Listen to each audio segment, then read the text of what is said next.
কোন স্বাধীন দেশে এভাবে একজন কর্মকর্তার কাছে ফার্স্ট ক্লাস গেজেটেড অফিসারের কাছে এভাবে কাগজ দেখতে চাওয়ার নজিরবিহীন। এরপরে হচ্ছে যে আমাকে বাধ্য করে, অদ্ভুত বিষয়, বৈধ কাগজ যেগুলো আমার কাছে ছিল তারা সেগুলো দেখতেও রাজি না। তারা কোনো একটা প্রশ্ন কমপ্লিট করছে না, আমার কোনো উত্তরও কমপ্লিট করতে দিচ্ছে না।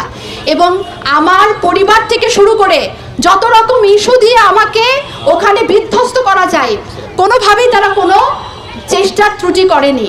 এবং যখনই আমি তাদের সাথে বলার চেষ্টা করছি যে আমি স্যারের রুমে যেয়ে কথা বলি, আমি আমার স্যারের রুমে যেয়ে কথা বলি, তখনই তাদের, আপনারা বিশ্বাস করবেন কি না, তাদের যে একটা বডি ল্যাঙ্গুয়েজ সেইটা এমনই জঘন্য যে আমি যে কোনো মুহূর্তে ওখানে একটা শ্লীলতাহানিতে পড়তে পারি। শুধুমাত্র এই রকম একটা বিপদ না আনার জন্য বুদ্ধিমত্তার সাথে আপনারা প্রত্যেকে দেখেছেন, আমার সোনার ছেলেমেয়েরা প্রত্যেকে দেখেছে কতক্ষণ ধরে ধৈর্য সংবরণ করে আমি জবাবের পর জবাব দিয়ে গেছি। কিন্তু তারা আমাকে ফোন হাতে নিয়ে কাউকে ফোনও করতে দেয়নি। আমি যে আমার হাজব্যান্ডকে ফোন দিব, আমি যে আমার কলিগদেরকে ফোন দিব, আমার ভাইকে ফোন দিব, কাউকে ফোন দিতে পারিনি। কোনো ছাত্রকে ফোন দিব, কাউকে ফোন দিতে পারিনি। এইভাবে 42টা মিনিট আমাকে তারা নির্যাতন করে তাদের ভুয়া পরিচয় দিয়ে, তারা বলেছে তারা সাংবাদিক, তারা বলেছে তারা বৈষম্য বিরোধী ছাত্র আন্দোলনের প্রতিনিধি।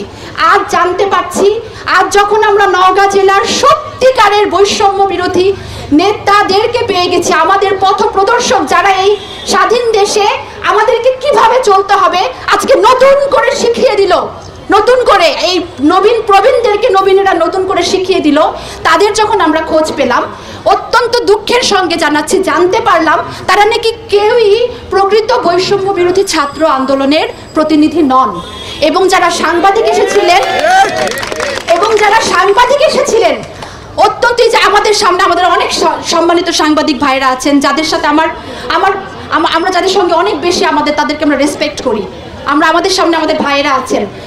কিন্তু অত্যন্ত দুঃখের সঙ্গে জানাচ্ছি, সেদিন যারা এসেছিলেন তাদের মধ্যে কেউ কেউ এমনও আছে এই নওগাঁ শহরে তারা টাকা নিয়ে চাঁদাবাজি করার সময় ধরা পড়ে জেলেও নাকি গিয়েছে। সেটাও কানে আসলো আজকে, সেটাও কানে।